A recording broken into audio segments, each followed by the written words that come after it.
ഞാൻ എന്ത് പറഞ്ഞ് തുടങ്ങണം എന്നിങ്ങനെ ആലോചിച്ച് പള്ളിയിലിരിക്കാൻ ഒന്നും കിട്ടിയില്ല.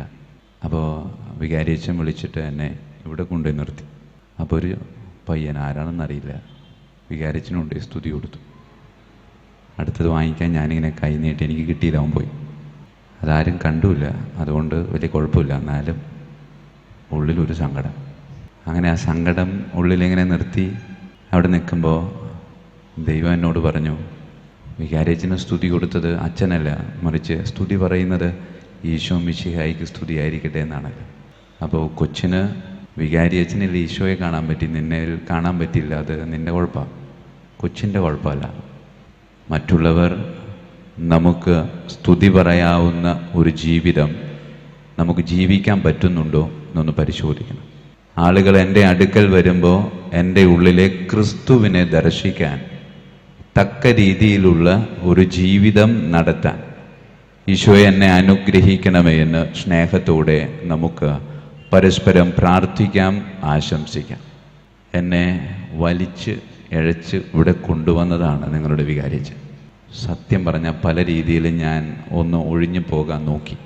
അവസാനം സ്നേഹത്തിൻ്റെ മുമ്പിൽ തോറ്റുകൊടുക്കുന്നത് കുഴപ്പമില്ല എന്ന് വിചാരിച്ച് ഇത് സ്വർഗത്തിലൊരു നിക്ഷേപമായിക്കോട്ടെ എന്ന് മാത്രം വിചാരിച്ചിട്ടല്ല ഞാൻ വന്നത്. എന്തെങ്കിലും ഒരു പണി തിരിച്ച് അച്ഛന് കൊടുക്കാം. അപ്പോൾ ഞാൻ ചെറിയൊരു ചൂണ്ടിയിട്ട് കൊടുത്തു, ഏതെങ്കിലും ഒരു പണിക്ക് നമുക്കും അവസരമുണ്ടല്ലോ, അപ്പം അച്ഛന് വരാതിരിക്കാൻ പറ്റത്തില്ല, അതുകൊണ്ട് ഞാൻ നിങ്ങളുടെ മുമ്പിൽ നിൽക്കാം. 2 വിശുദ്ധരെ ഓർക്കുക. ഒന്ന് നിങ്ങളുടെ കൊച്ചു ത്രേസ്യ, മറ്റൊന്ന് എൻ്റെ സെബസ്ത്യാനോസ്. പറയാൻ കാരണമുണ്ട്, എൻ്റെ ഇടവക സെബസ്ത്യാനോസിൻ്റേതാണ്, നിങ്ങളുടെ ഇടവക കൊച്ചു ത്രേസ്യയുടെയാണ്. ഈ 2 പേരുടെയും ഇടയിൽ അങ്ങനെ നിൽക്കുമ്പോൾ ഒരു സന്തോഷം. ആ സന്തോഷത്തിൽ നിൽക്കുമ്പോൾ ഇവർ 2 പേരുടെയും പ്രത്യേകത എന്ത് എന്ന് ആലോചിച്ച് നിങ്ങളുടെ ദൈവാലയത്തിൻ്റെ അൾത്താരയുടെ മുമ്പിൽ നിൽക്കുമ്പോൾ ആദ്യം നമ്മൾ പെട്ടെന്ന് ശ്രദ്ധിക്കുന്നത് അവിടെയുള്ളൊരു മരം. കുറച്ച് കഴിയുമ്പോൾ മരത്തിൽ ചാരി നിൽക്കുന്ന സെബസ്ത്യാനോസ്, കുറച്ച് അങ്ങോട്ട് നോക്കി കഴിയുമ്പോൾ വേറൊരുത്തൻ മരത്തിൽ ഇങ്ങനെ തൂങ്ങിക്കിടക്കുന്നുണ്ട്. കുറച്ചും കൂടി മാറി നോക്കുമ്പോൾ വേറൊരുത്തി മരത്തെ ഇങ്ങനെ നെഞ്ചോട് ചേർത്ത് വെച്ചിട്ടുണ്ട്.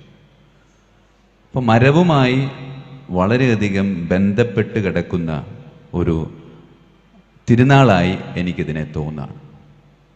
പ്രിയമുള്ളവരെ, ഈ വിശുദ്ധ സെബസ്ത്യാനോസും വിശുദ്ധ കൊച്ചു ത്രേസ്യയും നമുക്ക് പകർന്നു നൽകുന്ന ദൈവീകമായൊരു ചിന്ത എന്താണ് എന്ന് ചോദിച്ചാൽ, മരത്തിൽ തൂങ്ങിയവനെ നെഞ്ചോട് ചേർത്ത് വയ്ക്കാൻ ഈ കൊച്ചു ത്രേസ്യയ്ക്ക് സാധിച്ചത് തൻ്റെ ജീവിതത്തിലെ സഹനങ്ങളെ മരത്തോട് ചേർത്ത് വെച്ച് കെട്ടി വളരെയധികം പീഡകളിലൂടെ കടന്നു പോയപ്പോൾ അത് ആസ്വദിക്കാൻ പറ്റിയത്.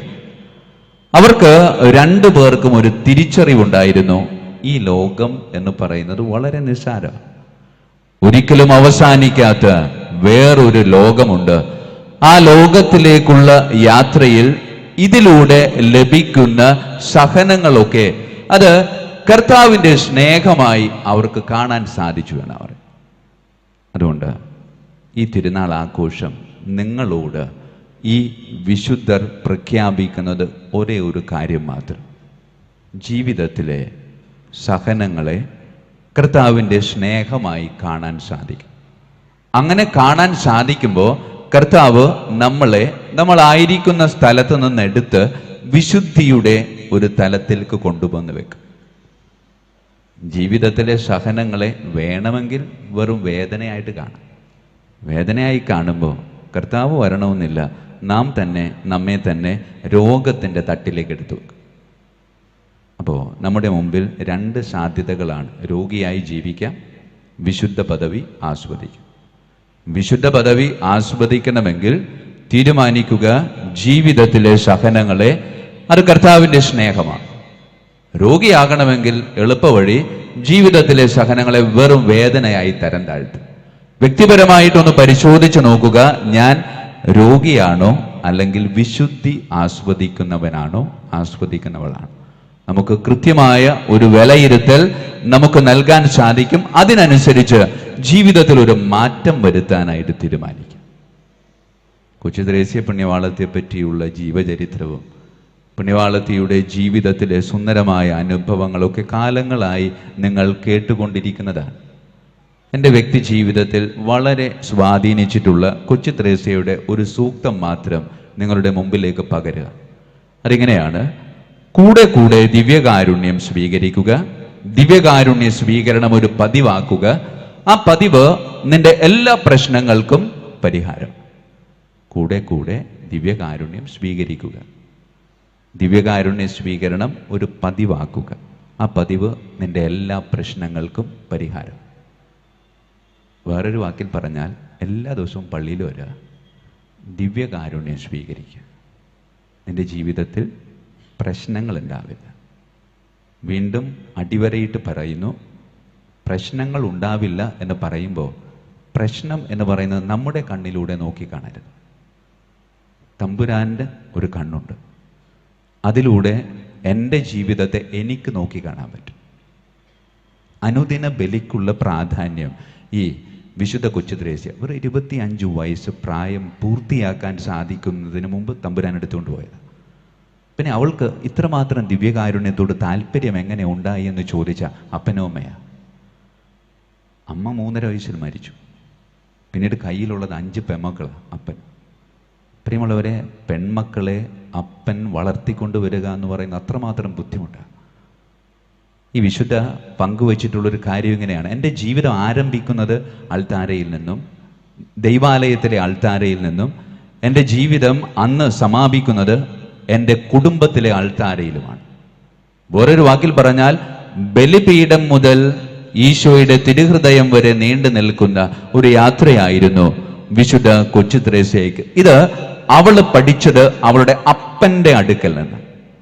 അപ്പം പഠിപ്പിച്ച സുഹൃതം ജീവിതത്തിൽ പാലിച്ചപ്പോ വ്യക്തി ജീവിതത്തിലെ എല്ലാം അത് വെറും നിസാരമായി കാണാൻ അവൾക്ക് സാധിച്ചു എന്നുള്ളതാണ്. അതുകൊണ്ട് പ്രിയമുള്ളവരെ, അനുദിന ബലിയർപ്പണം അത് ഉപേക്ഷിക്കരുത്. വേറൊരു വാക്കിൽ പറഞ്ഞാൽ നമുക്ക് ഒരുപാട് ബുദ്ധിമുട്ടുകളുണ്ടാകും. ജോലി സംബന്ധമായ, പഠന സംബന്ധമായ ഒരുപാട് കാര്യങ്ങളുണ്ടാകും. അതുകൊണ്ട് ഞാൻ നിങ്ങൾക്ക് നൽകുന്ന ഒരു പ്രായോഗിക നിർദ്ദേശം ഇത്രയേ ഉള്ളൂ: ഇടവക പള്ളിയിൽ ബലിയർപ്പണം നടക്കുമ്പോൾ വീട്ടിൽ വെറുതെ ഇരിക്കുകയോ കിടക്കുകയോ ഉറങ്ങുകയോ ചെയ്യരുത്. ഇടവക പള്ളിയിൽ ബലിയർപ്പണം നടക്കുമ്പോൾ വീട്ടിലിരിക്കാനോ കിടക്കാനോ ഉറങ്ങാനോ സാധിക്കരുത്. ഒരു പൊള്ളുന്ന അനുഭവം ഉണ്ടാകണം. ഒരുപാട് വ്യക്തിപരമായ തിരക്കുകൾ ഉണ്ടെങ്കിൽ അതിൻ്റെ പിന്നാലെ പോയിക്കൊള്ളുക. പക്ഷേ ബലിയർപ്പണത്തിന്റെ പ്രാധാന്യം തിരിച്ചറിയണമെന്ന്.